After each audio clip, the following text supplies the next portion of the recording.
We have seen in the past weeks that Savitri was given instructions about the next step in her yoga after the psychic realization. And that was that she must widen her consciousness so that it's wider than the universe, that she can contain the whole universe in her consciousness. And to do that, the first step is that she has to silence the mind. And in silencing the mind, the first step is observing. We can all practice this, that we just quietly watch what is going on in our consciousness. All the movements, we don't try to stop them or change them, we don't follow them, we just watch them. This is a basic Buddhist discipline. But then, having seen this, all these movements, Savitri concentrated particularly on where the thoughts come from. And she noticed that thoughts are coming from all over the place, from different parts of the body, they're coming in from outside, they're coming from high above, they're coming from deep below. And then what she does, she realizes that the peace and the silence is above the head somewhere. And she, with her will, she raises up her whole center of consciousness so that it can look at everything that is going on below. And from there, she puts a will, a strong will for silence. And then we saw that there are several stages of silence. I think 4. First of all, because of this will, strong will, everything grows quiet. But now and then little thoughts come. No?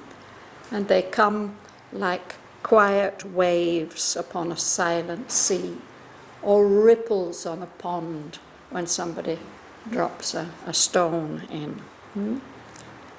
It's as if this factory mind, this surface mind which manufactures thoughts all the time, this has stopped working.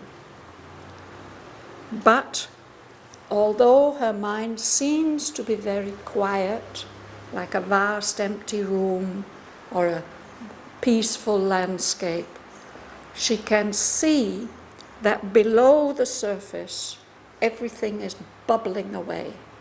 All the impulses that were expressing themselves in thought, they are still there, but they're not able to express because she has put this will of silence on the mind, on the brain. But they are still bubbling away there. So she has to continue with this will for silence until all that stops. And then it's as if the body is like a stone, nothing moves, everything is quiet. But she's aware that even this is not the highest silence. I think that some seekers, when they reach this stage, they think that's all. Mother has said something like this about Rabindranath Tagore, that she met him, I think, in Japan, and they meditated together. And then she saw that he could go into some kind of quiet space here, and then he felt completely happy, and he was satisfied, he didn't want to go any further. But Savitri realizes that this is not the final thing that she's looking for. And then we read this wonderful page 544, about the thoughts that still could come. They seem to come from very far away, a very high place. And They are not entering like other thoughts. It's as if they have a natural right to enter, to come straight to the soul.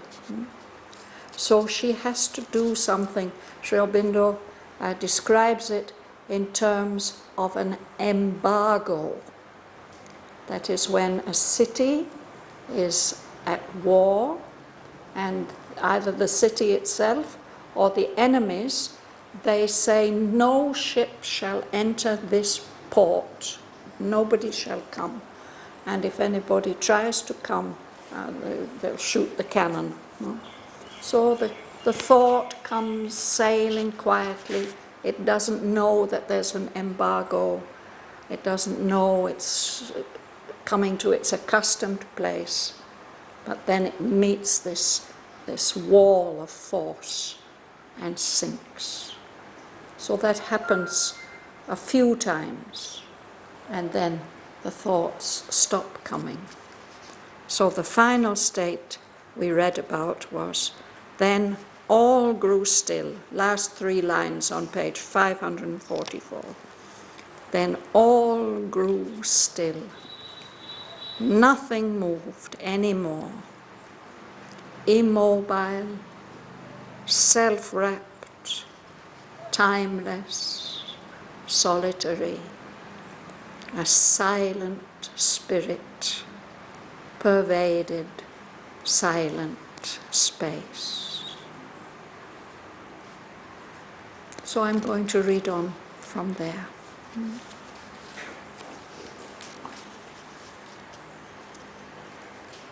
In that absolute stillness, bare and formidable,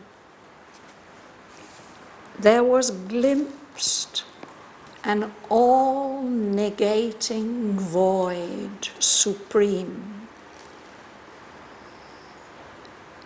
that claimed its mystic nihil's sovereign right to cancel nature and deny the soul.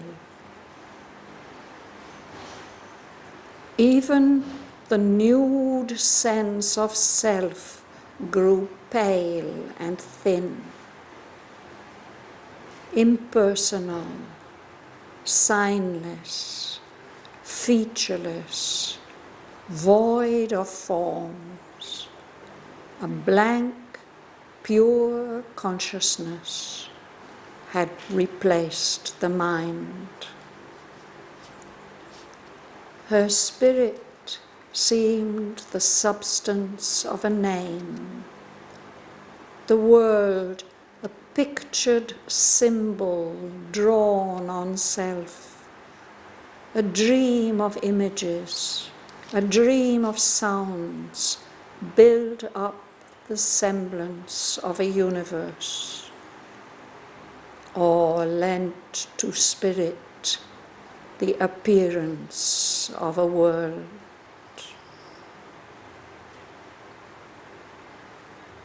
This was self-seeing. In that intolerant hush, no notion and no concept could take shape. There was no sense to frame the figure of things. A sheer self-sight was there. No thought arose. Emotion slept deep down in the still heart, or lay buried in a cemetery of peace. All feelings seemed quiescent, calm or dead, as if the heartstrings, rent, could work no more, and joy and grief could never rise again. The heart beat on with an unconscious rhythm, but no response came from it. and no cry. Vain was the provocation of events. Nothing within answered an outside touch. No nerve was stirred, and no reaction rose. Yet still her body saw and moved and spoke. It understood without the aid of thought. It said whatever needed to be said. It did whatever needed to be done. There was no person there behind the act, no mind that chose or passed the fitting word. All wrought like an unerring, apt machine, as if continuing old habitual turns and pushed by an old unexhausted force. The engine did the work for which it was made.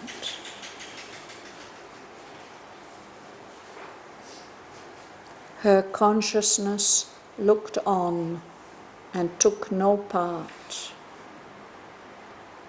All it upheld, in nothing had a share. There was no strong initiator will. An incoherence crossing a firm void slipped into an order of related chance. A pure perception was the only power that stood behind her action and her sight. If that retired, all objects would be extinct. Her private universe would cease to be.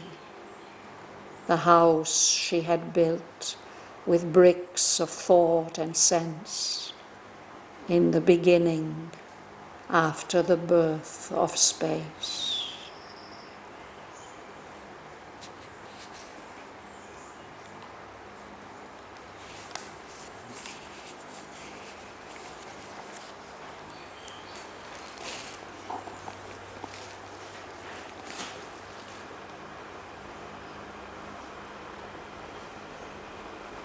Rosa, you will start? Yes. In that absolute stillness, bare and formidable, there was glimpse and all negation. All negating.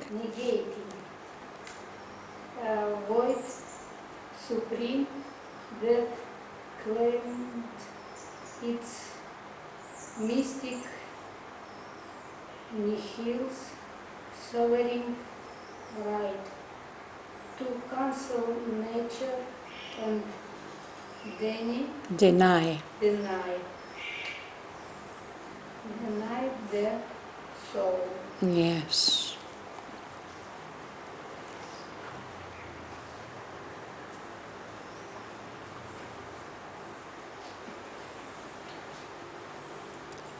So this is that experience of a silent spirit pervading silent space. And there's nothing else. There's an absolute stillness. It's bare. There's no covering, no adornment, no form, nothing. And it seems very powerful, formidable.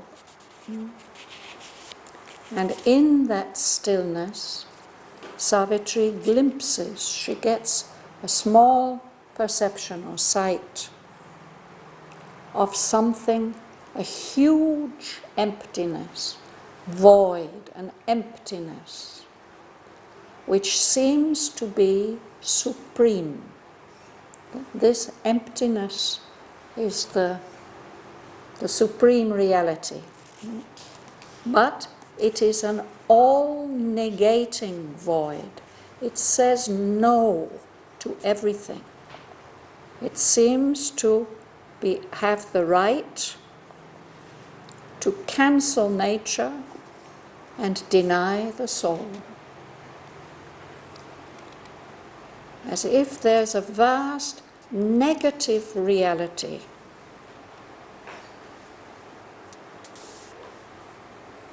which doesn't allow the existence of anything that we experience, not even the individual soul.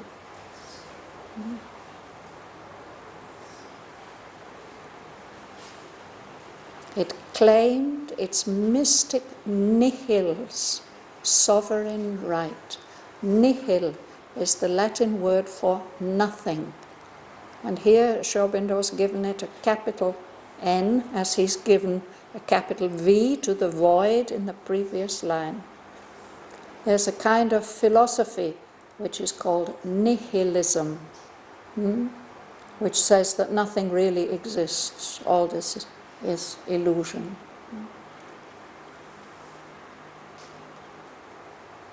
And yet this is a very powerful, convincing experience. And Sri Aurobindo describes it in great detail. There are seekers and mystics who have had this experience, but I don't think that any of them have described it so precisely as Sri Aurobindo has done over the next 4 pages.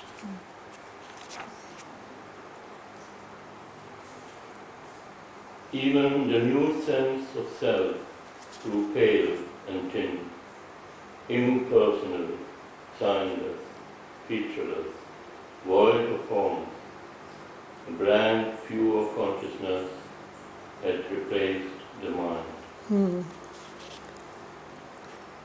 So when everything else has melted away, still we can have a sense of our own existence. He says the nude sense of self. There's a feeling that we exist and we are experiencing something. But even that sense of her own existence grew pale and thin. Instead, there's a sense of an impersonal consciousness. Most of our experience is personal. We relate it to ourselves, and we can relate ourselves to other persons. And even when we think about the divine, often we think of the divine in a personal form, and we will relate to Mother or Sri Aurobindo or Sri Krishna, or even if we don't give a name, we will have the feeling that there is someone to whom we can turn. But one can also have the sense that the supreme reality is impersonal. That it's signless. It doesn't make any sign. It doesn't communicate in any way. It's featureless. Doesn't have any face or any qualities. It doesn't allow any forms to exist in it. It's void of forms, empty of all form. This is a blank page, has nothing written on it. Or somebody gives you a blank look, they don't seem to be understanding anything. A blank, pure consciousness had replaced the mind.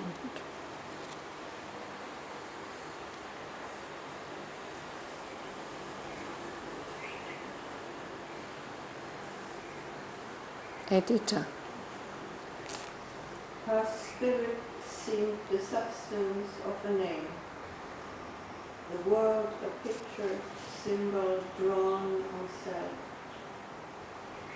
a dream of images, a dream of sounds, built up the semblance of a universe, or lent to spirit the appearance of a world. Yes.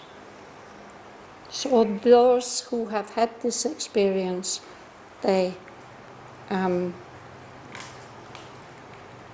have spoken about this sense of unreality, even the unreality of the person who's having the experience. So Savitri feels like that. What she thinks of as her essential self, her spirit, it just seems to be the substance or the content of a name, Savitri. No, it doesn't seem to be anything more than that. And the world, she's still aware of the world, but it seems only to be a kind of picture or a painting, something, a pictured symbol, not the thing itself, but just a sign for something that's drawn on self, on her own consciousness. It's as if this is all is a kind of dream of images, of pictures, of forms, a dream of sounds, that together they have built up this semblance, this appearance or seeming of a universe. Or perhaps not even that, rather have lent to spirit itself the appearance of a world. It's all just a projection or an image of the spirit's pure blank consciousness.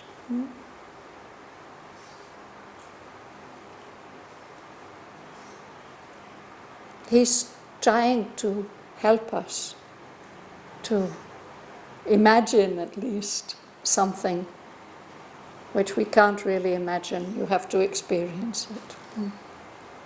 But he's trying to give us a contact with what that experience might be like. And he could do that because he'd had the experience, so he can describe it. Dhanalakshmi. The world is the outside world, apart from Savitri, pictured as. Sorry? The world here means the world means the universe, the perceptible universe. Yeah?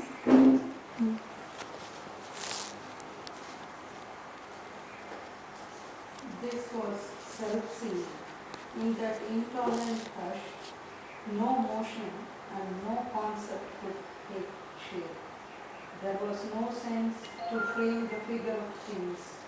The sheer self-sight was there. No thought arose. Yes. This was self-seeing.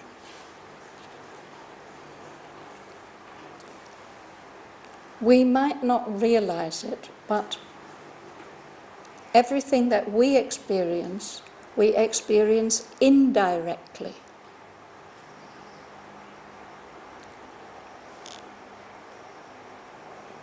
We see certain shapes and forms and movements, and those come to us through our sense of sight or our other sense perceptions. And then they get translated in our brain. And the sense mind takes that data that comes in and it interprets itself to our understanding. And that interpretation may change depending on our mood or our state or our condition. But Sri Aurobindo is telling us that there's a faculty of direct perception, of self-seeing. There's nothing in between. It is a direct perception. Later on he says a pure perception. So there's this absolute silence and stillness. in that hush which doesn't allow anything else to exist. It's intolerant. No notion, no concept. That's what our minds do. They form notions or concepts or ideas. But in that self-seeing, no such thing, no concepts, no notions could take shape. And there was no kind of sense. The senses, the sense mind was not there to receive the sense impressions and to interpret the sense impressions.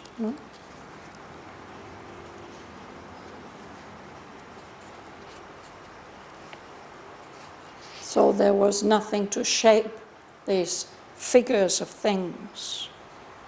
It's just this sheer, difficult, something that is just purely itself. Self-sight was there. This has nothing to do with mind and thinking. No thought arose. It's a direct perception of some kind. You'd read?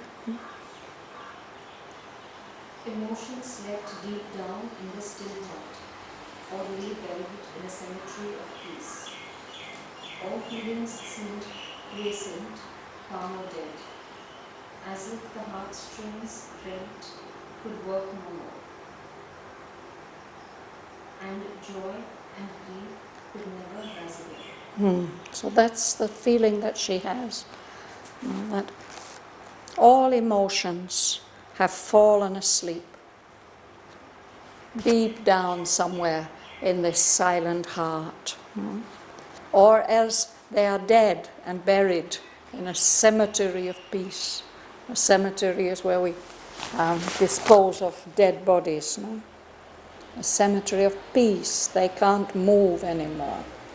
So all the feelings, sensations, emotions seemed quiescent, absolutely still, unmoving, calm, or dead.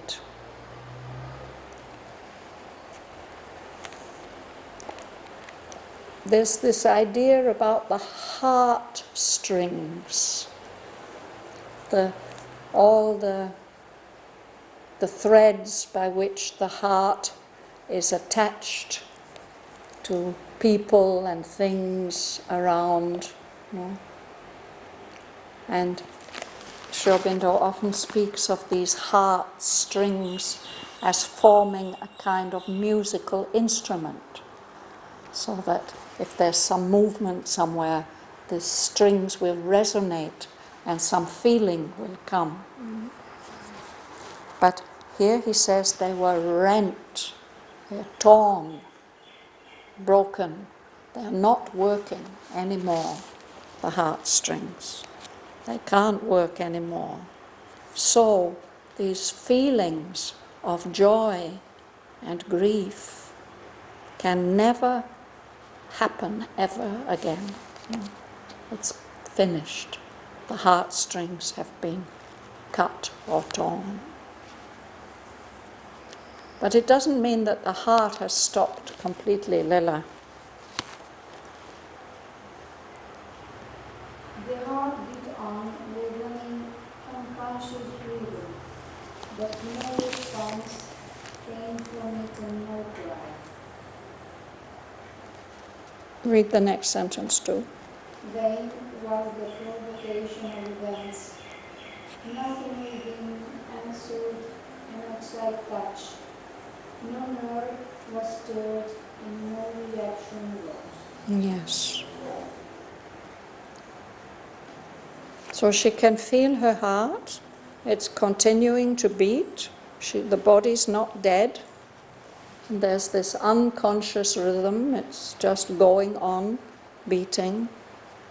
But there's no response of feeling. And there's no cry. Often the heart wants something. It is missing something. But there's nothing like that. and the things that happen around have no effect on the heart or on her. Vain was the provocation of events. Usually things happen and we feel some reaction, but there's no reaction. Nothing within her responded to any outside touch. No nerve was stirred and no reaction came. It's usually through the nerves that the reactions come. There's a stimulus and it rushes to the brain and then there's a reaction. The nerves don't stir, so anything can happen. No reaction will come.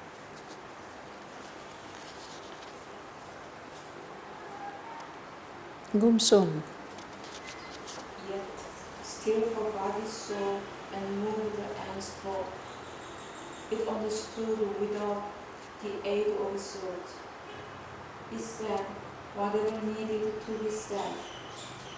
It did whatever needed to be done. So this is a remarkable thing, that one can be in that state and you are not just in a coma and catatonic. No. The body goes on doing what it needs to do. So when Sri Aurobindo had this experience, he was in the middle of the most active period of his political work. No? And he had this experience last week, I explained it. He was in the upper room of this house in Baroda with the guru, the yogi, Lele. And Sri Aurobindo knew very well there were appointments. I think he had to give a speech in Pune or in Bombay or somewhere. So he asked Lele what is to be done. And Lele said, don't do anything. You just go and stand in front of the audience and you make namaskar and whatever needs to be said will be said.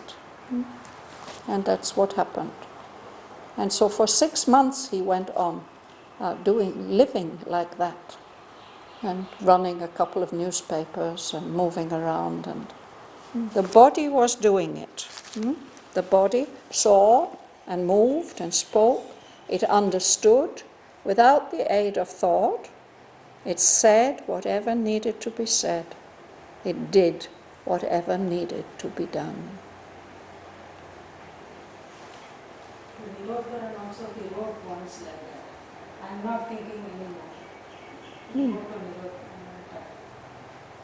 Nirodharan. Sri Aurobindo wrote to Nirodharana, yes. Yeah, afterwards he said that after that experience he didn't think anymore. No. After some time the mind woke up again, it could be used. He could use it as a channel to write the Life Divine, for example, or to write all those letters to the disciples. But it was not thinking. So only in that way he could do all the literary work that he did. If you had to think all that out when he was doing the Arya, no? For 6 years, every month, there was this fat publication. And it's not only that he had to write an essay on the Life Divine, an essay on synthesis of yoga, Isha Upanishad, essays on the Gita. I think 6 of the books were getting written at the same time, installment by installment, one a month. But he had to do all the practical work. Dhanalakshmi and I know what it is like to put together a little 60-page thing twice a year, or all the work that is involved in that. No? He was doing it every month, all by himself, in this state. That on different subjects, no? It's not on a single one, no? It's on All different topics. different topics. Yes. And I think somewhere he's even said, if I went on for 70 years, 70 years with Arya, I still would not have exhausted all that knowledge. No, hardly spent, something like that. Hardly spent something. like an ocean of knowledge above, and it just could pour down in some kind of channel, focused, came onto the page. That's how it has come to us. What a blessing. Sergei. There was no person where we find the mind which was the past, the particular overapplied and unerring machine. Yes. So the Gita speaks about this, no? How everything's turned on a wheel like a machine. So this is the experience of that. There's no person. It's as if Savitri herself does not exist. There's no mind that chooses, that decides what fitting word to speak. Everything just goes on by itself like a perfectly suitable machine. Apt, it means suitable. It's exactly right for the job that it needs to do. And it's unerring. It doesn't make any mistake. Everything went on working, all wrought. It means doing the work that it needs to do.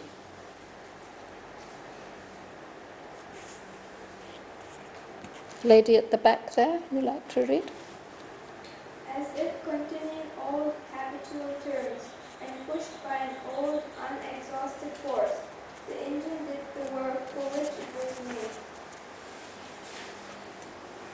The consciousness looked on and took no part. All it upheld in nothing had a share. Yes, thank you. So it's as if there's some force of habit that just keeps everything going on in the same way, as if continuing the old habitual turns, the machine turning round and round like that. And what is driving it is some force that's been there for a long time and it hasn't worn out yet. So those movements are still going on. The engine did the work for which it was made. And Savitri's consciousness is just watching all this. She's not identifying with it. She's not participating with it. But somehow it is supporting it. But it's not taking responsibility for it. It didn't take a share. It didn't identify with what was going on. Suresh. There was no strong, initiated will, and inquisitionless crossing her from void, slip into an order of related chance. This is a really difficult sentence. There was no, this first line is relatively easy. There was no strong will setting things off. Usually when we act, even when we speak, even when we think, there's something like a will that sets it off, that initiates it. But now she's not experiencing anything like that. What seems to be happening is that there's an incoherence crossing a firm void. Incoherence. Coherence means when everything is connected and fits together in an orderly way. Incoherence, it's just unpredictable, by chance. Things are not connected. This incoherence of movement, of perception, this movement of the machine. It seems to be crossing an emptiness. And yet there's something firm about that emptiness that allows the movement to continue or to cross, the incoherence to cross. And then this incoherence seems by itself, as if accidentally, to slip into an order, a chance order, an order of related chance happenings. This is how I can understand the words, but I can't really imagine what the experience is like.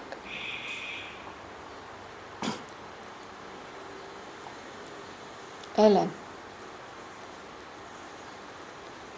A pure perception was the only power that stood behind her action and her sight. In that retired, all objects would be extinct. Her private universe would cease to be.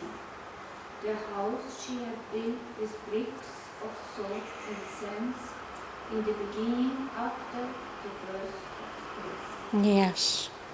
So this is the only thing that she's aware of, this pure perception, which is just acting by itself, this sheer self-seeing or self-sight.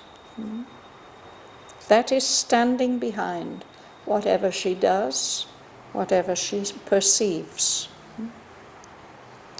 If that is withdrawn, then nothing would exist anymore. All objects would be extinct, and she and her private universe would just cease to be. It's only that pure perception which is holding everything together and giving a sense that it exists. No? And this private universe, perhaps this is the private universe that we all build up out of bricks of thought and sense. We've built it up from the beginning, after the birth of space, from the very beginning of this manifestation, this extension of the Supreme in space and time, individualizing into forms and figures, identities. All that would vanish if it were not for this pure perception, whatever that is.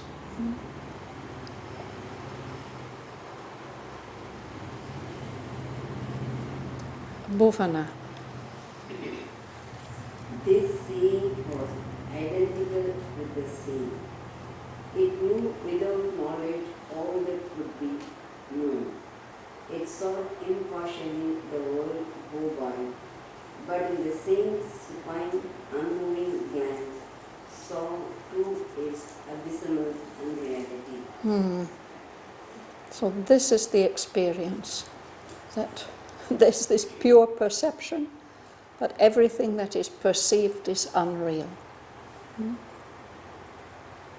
But this is not an indirect seeing through the senses that we have. This is the seer, seeing, seen, all as one identity. Knowing without knowledge, without that indirect grasping, apprehension that we call knowledge. It knew without knowledge all that could be known. And it sees the world, all the happenings going on in the world, impartially, without any preference or repulsion or disgust. It's watching, just observing this figure, this symbol pictures of the cosmic game. But in that, it's looking impartially. He says that supine, unmoving glance. Something that's supine, it's immobile. Without energy, without any dynamism. So it's just observing, supine, unmoving glance. It sees the whole cosmic play going on, and at the same time it sees it's as if completely unreal.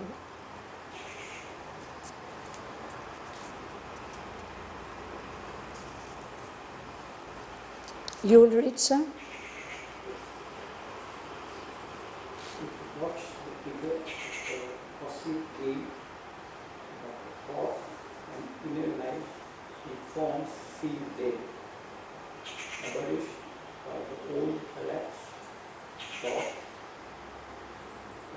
Although physical shell persists still, all see a brilliant shadow of itself, a cosmic film of sense and images. The enduring mass and outline of the earth was a design sketched on the silent mind and held to perilous false solidity by constant beat of visionary sight. Thank you.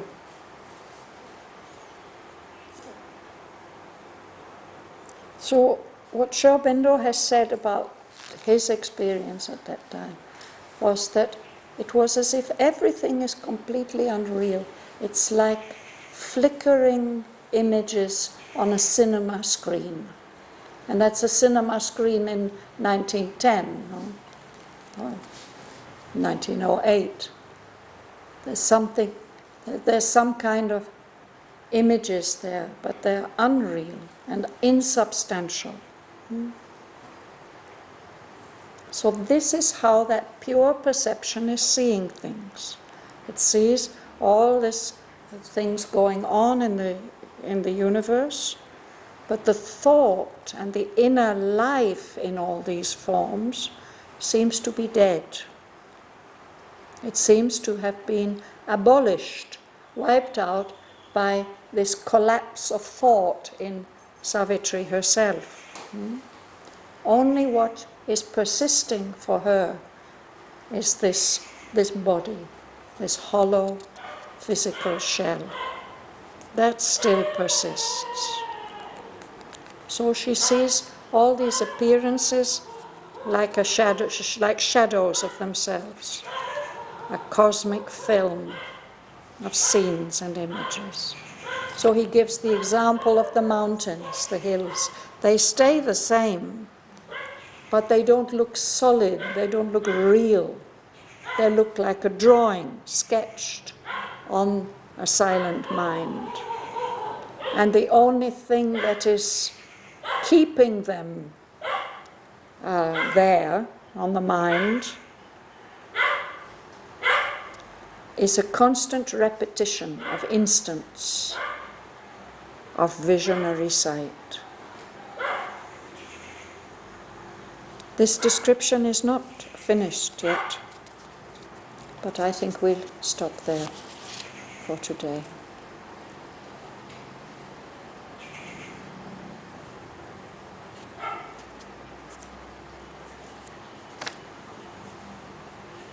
Shall we read these lines from the top of page 545? If there's anything that I haven't explained properly, you can ask me at the end.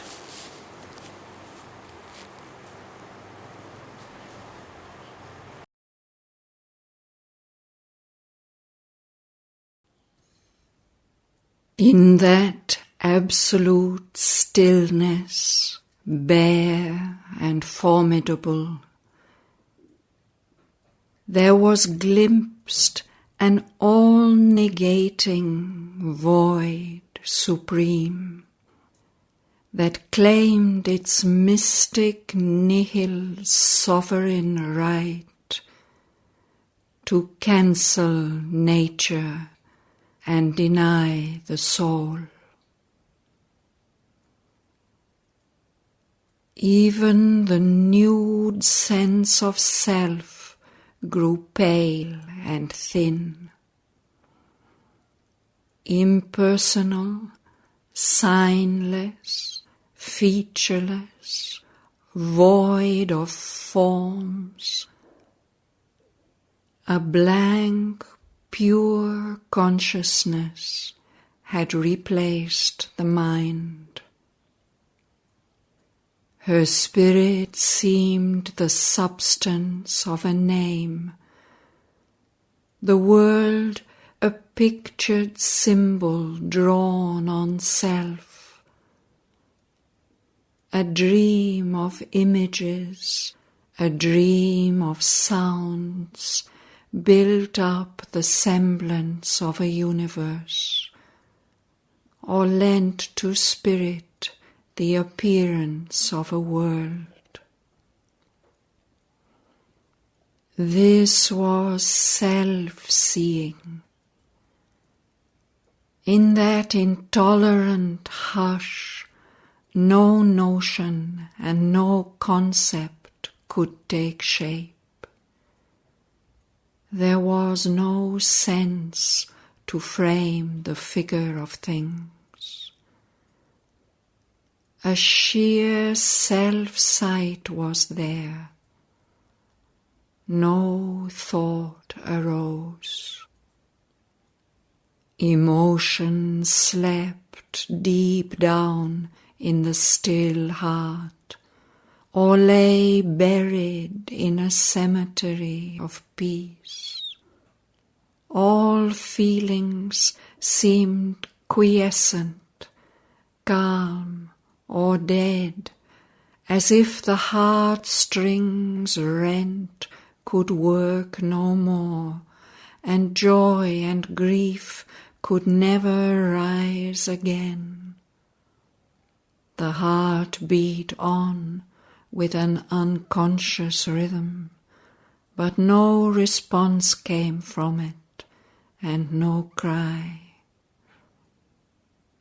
Vain was the provocation of events. Nothing within answered an outside touch. No nerve was stirred, and no reaction rose.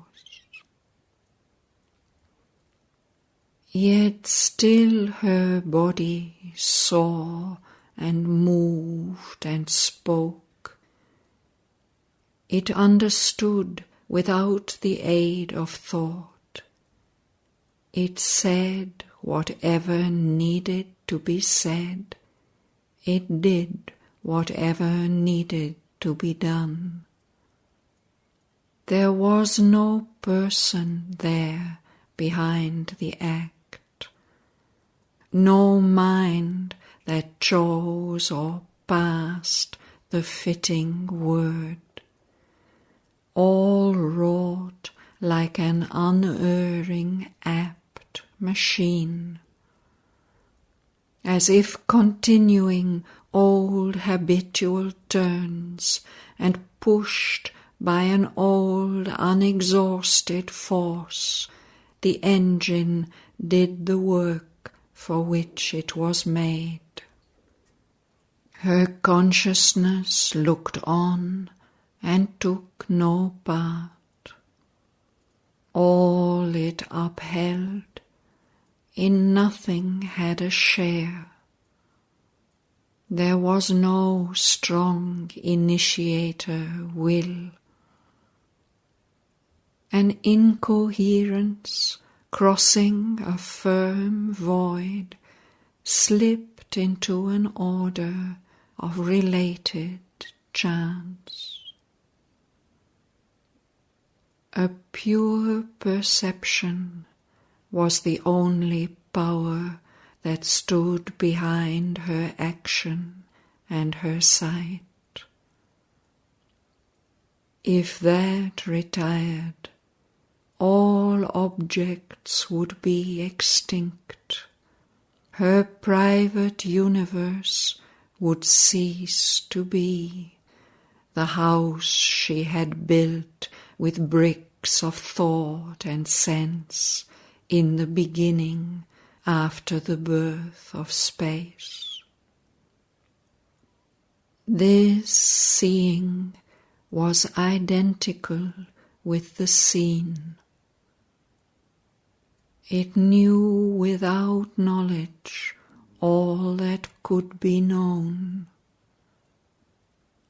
It saw impartially the world go by, but in the same supine, unmoving glance saw too its abysmal unreality. It watched the figure of the cosmic game, but the thought and inner life in forms seemed dead, abolished by her own collapse of thought. A hollow physical shell persisted still. All seemed a brilliant shadow of itself, a cosmic film of scenes and images.